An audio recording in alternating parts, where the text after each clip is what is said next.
Hey guys, welcome back to the channel. We're standing here with a Perception Crank 10.0. This is a buddy of mine's kayak. We're gonna have more video of this thing coming out. I was on it just the other day, and it's a pretty awesome kayak. We got it for $1,000 cash out the door. A little bit of a negotiation, but we did negotiate from one of the places, one of the outdoor stores here in Northern Ohio where I'm at right now. And first thing we noticed before we purchased it was it doesn't have any rod holders. And some of you might be thinking, well, that's a problem. I wouldn't buy a kayak without a rod holder. Well, it's pretty easy. And this is not a tutorial video by any means. There are guys much smarter than me that do tutorials. Probably listen to them. But we're not stupid either, so we're going to do a video here.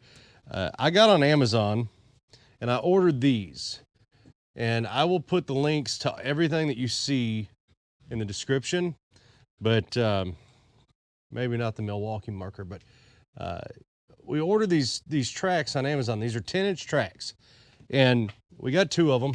We got a 2-pack for what did we get? 15 bucks, something like that, 20 bucks. Anyway, you could put, you could literally put them right here. I don't know if you can see that from there, but you can put 2 10-inch tracks, little gap, little gap, little gap, plenty of room to do that. $15. You can put any rod holder you want on there. You can use the Yak Attack Omegas. You can use Scotty rod holders. You can use anything you want that takes a T-bolt and a T-track. You can put your fish finder on there. You know, you can put everything on there. So what we're going to do is we're going to mount these. So I've got, what I did off camera was I put it down there wherever he wanted it because it's not my kayak. And then I just kind of went around the outside edge and gave myself a mark so that when I move it, I know that I can get back to the spot that he wants it. What I'm going to do is I'm going to take my marker, I'm going to dot every single hole. And I'm going to tell you why I'm going to dot every hole as soon as I get these dotted.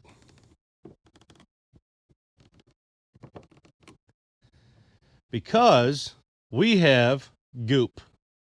That's G-O-O-P, not P-O-O-P. Okay. This, I bought it at a local big box store. They had it. They were open. This is marine goop. It's contact adhesive and sealant. Everybody uses this stuff on kayaks. So I dot every hole because what I'm going to do is I'm going to take the goop and I'm going to go around every hole. And not only is it going to seal the hole when I drill the screws through, it's going to act as an adhesive against the track so that when we put the track on, it has just a little bit extra security and rigidity, because everybody is worried about when they catch that gigantic fish that nobody seems to catch. Some of you guys do, especially you catfish guys. But, you know, everybody's worried that that's just going to rip off the kayak when you get that big fish. Listen, maybe if you're in the middle of the ocean and you get a shark, okay, you might want something different. I don't fish that, I don't know. But I can tell you now, for freshwater fish, I've been fishing all my life, and there is not a fish out there, muskie, pike, steelhead, you name it, that's going to rip this off of this kayak in its complete design, okay? So I'm going to show you how I apply this. Like I say, this ain't exactly a tutorial. If you want to use it for such, you can use it. Maybe it'll help you. Maybe it'll encourage you to go out and get a kayak. You can get a good pedal drive.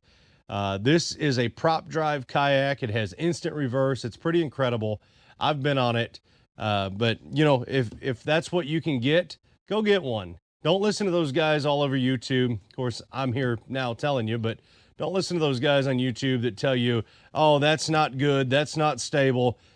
I'm 6'2", over 220. I stood up in this kayak. I've got video of me standing up in this kayak. All right, and we're going to shoot better video where you can see me standing up in this kayak. All right, get what you can get to get on the water. All right. Now, let's get into to the installation. Go. All right, so the end's closed. There's a little tit on the end of that. Just puncture it, poke a hole in there, get goop on the top. That's what we like. This stuff comes off with like acetone and what do they call it? Like citrus oil or something. I don't know. Anyway, I marked them. I don't know if you can see them because it's starting to get a little bit dark out here, but I marked all the holes. So what I want to do is I want to take this and I want to put a generous amount right through here. The guy that owns this kayak has a philosophy. He says, do your best and caulk the rest. So we're going to take his philosophy, and that's what we're going to do. And I would rather have too much than not enough. But one thing I want to do is make sure with absolute certainty that I've got every one of those screw holes covered. Because if I don't have them covered, we have a potential leak. And I hate to break it to you, but kayaks leak. Brand new, high dollar kayaks will leak. Okay? Just the nature of it. Every boat will leak. So our rails came with these fancy little screws. I thought it was kind of cool that they're black. They match. I like things to be cosmetically appealing. All right, do you trust me? He's shaking his head, yeah. Here we go.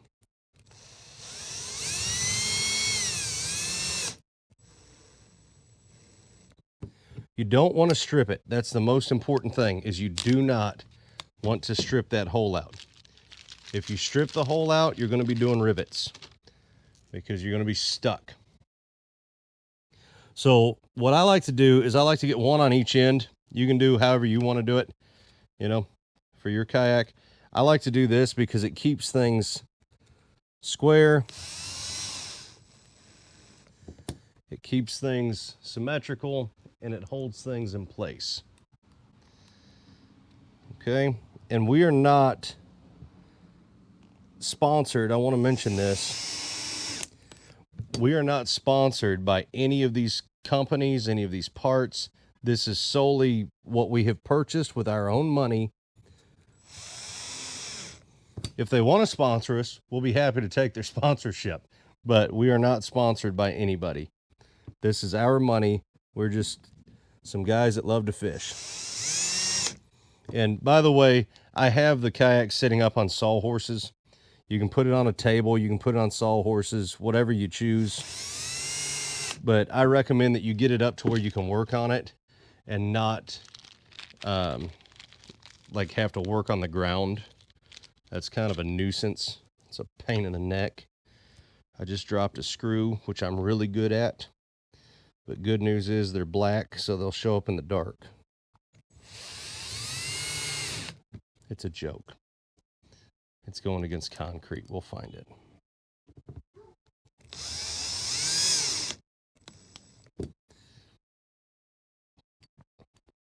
I've got a lot of concupients in there. One thing we're going to want to do is get a rag, and we're going to want to clean that channel track out immediately. You don't want that to set up and build up in there. Because if it does, then you might not be able to get your accessories in there.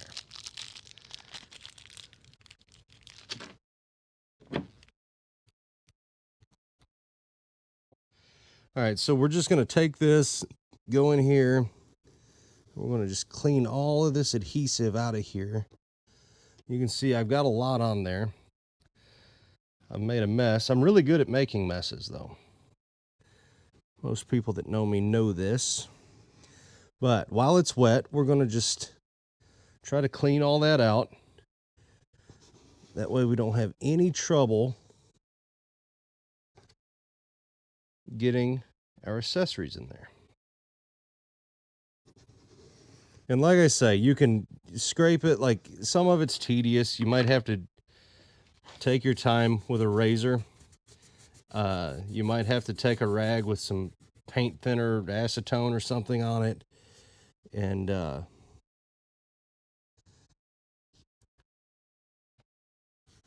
I know some of you are looking like, why'd you put so much?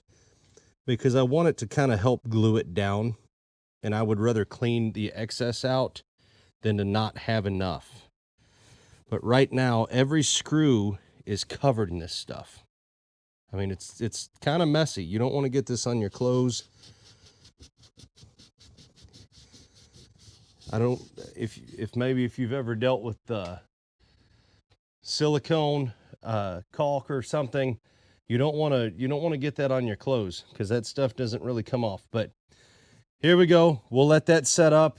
They claim that it takes 24 hours to start to set up, 48 hours before you can use it, and 72 hours before it creates a solid bond. Okay, so you want to let it go about 72 hours before you really get into it and start using it heavy. Like, I wouldn't go catfishing on it, you know, before that. But there it is. That's all there is to it. There's nothing to be afraid of. There's nothing to be scared of. This stuff was like $8 or $10 for that big tube of that stuff. Get it, use it. These, like I say, were, I don't know, I'd have to look at the time of purchase, maybe 20 bucks, 15, 20 bucks. I'll put all the links down there. And hopefully, if you guys have a kayak like this or something similar that doesn't have rod holders and you're wondering how to do that, you can do this yourself, right in your garage, right in your driveway, wherever you choose to. You can do it yourself. I hope this video has helped you.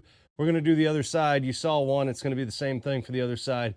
We'll show you some cool stuff with this kayak as we go on with it and we kind of deck it out. We're not going to go crazy with it, but we're definitely going to make it an absolute fishing machine. And we're going to do this on a budget, and we're going to do it reasonable, something that anybody can do.